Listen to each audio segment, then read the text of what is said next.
आज माननीय राज्यपालांची भेट काँग्रेस पक्षातर्फे आम्ही भेट घेतली।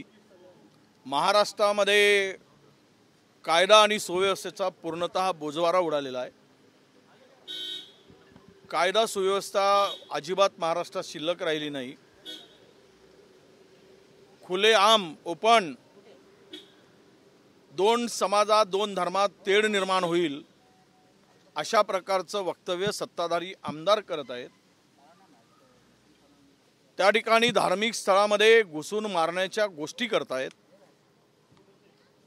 त्याबरोबरच आमचे नेते आणि विरोधी पक्षनेते आपल्या पार्लमेंटचे लोकसभेचे यांच्या संदर्भात यांची सत्ताधारी आमदार आणि खासदार ज्या पद्धतीने स्टेटमेंट करतायत आणि जीवे मारण्याची धमकी दिली जात आहे, जीभ कापण्याची धमकी दिली जात आहे, त्याबरोबरच महिलावरील मुलीवरील अत्याचारामध्ये रोज महाराष्ट्रात वाढ होताना दिसते आहे। त्यांच्यावर कुठल्याही प्रकारची कारवाई होत नाही। महिलावरील आणि छोट्या बालकावरील अत्याचारामध्ये सत्ताधारी पक्षाचे लोक त्यांना प्रोटेक्शन देत आहेत। राहुलजींच्या विरोधात जे स्टेटमेंट केलं गेलं आहे त्यांना कुठलीही कारवाई त्यांच्यावर होत नाही आणि गुन्हे दाखल करण्यासाठी आम्हाला रस्त्यावर उतरावं लागतं, तरी पण त्यांना गुन्हे दाखल होतात पण अरेस्ट केल्या जात नाही। धार्मिक तेढ निर्माण करणारे आणि पोलीस आणि मुस्लिम समाज अल्पसंख्याकांना धमकावणारं स्पीच ज्यावेळेस सत्ताधारी आमदार करतो त्याला त्यावेळेस अटक केली जात नाही।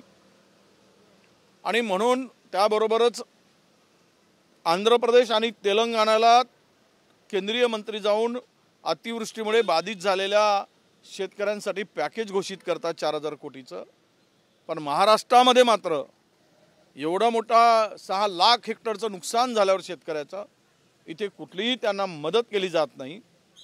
आणि हे सर्व परिस्थिती आम्ही राज्यपाल महोदयांच्या पुढे मांडलेली आहे की आज, आणि त्यांनी आम्हाला आश्वासित केलं की आज कायदा सुव्यवस्थेसंदर्भात आम्ही पोलीस आयुक्तांना आणि आमचे महासंचालकांना, पोलीस महासंचालक रश्मीजी शुक्ला यांना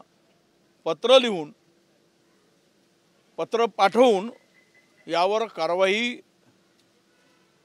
करण्यासाठी आम्ही सूचना देऊ किंवा पत्र पाठवून आम्ही त्यांना कळवू, अशा प्रकारचं आश्वासन त्यांनी आम्हाला दिलेलं आहे। एकूणच महाराष्ट्र आता पोलीस डिमोरलाइज झालेला आहे। पोलिसांच्या पुढे मारण्याची धमकी दिली जातं, पोलिसांना मारण्याची धमकी दिली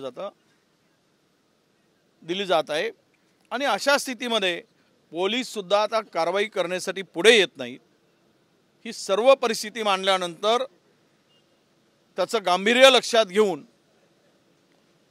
कारवाई आम्ही त्वरित करा अशी मागणी केली आणि विनंती केली राज्यपालांना।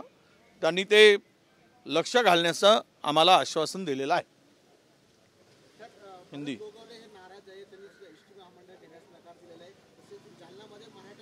आणि आज फक्त हा विषय घ्या, मग मी त्याच्यावर येऊ, कारण हिंदीमध्ये स्टेट के अंदर में कानून सुव्यवस्था पूरी तरह कोलैप्स हो चुकी है। महाराष्ट्र में कानून नाम की चीज़ बची नहीं है। खुलेआम महिलाओं के ऊपर अत्याचार बढ़ रहा है, बच्चों के ऊपर अत्याचार होता है, तो कार्रवाई करते वक्त रूलिंग पार्टी के लोग ऐसे लोगों को प्रोटेक्शन देने का काम कर रहे हैं। यह खुलेआम दिख रहा है। इसीलिए इसी के साथ हमने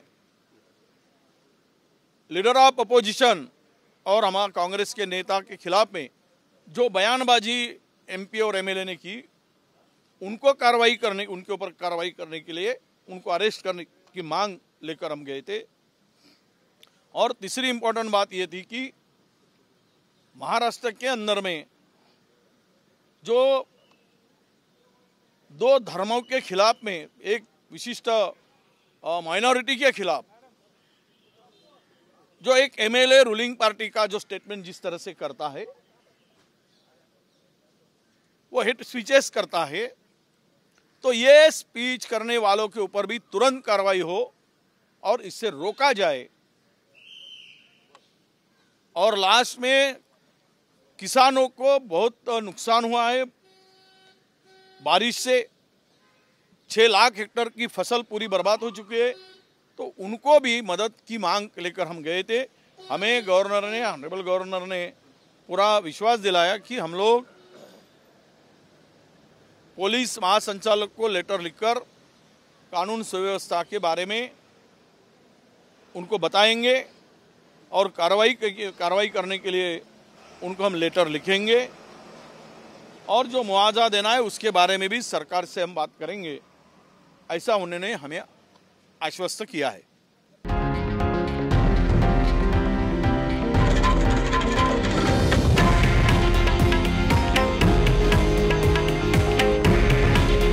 हे आहे देशातील नंबर 1 न्यूज नेटवर्क आणि आपण पाहत आहात TV9 मराठी।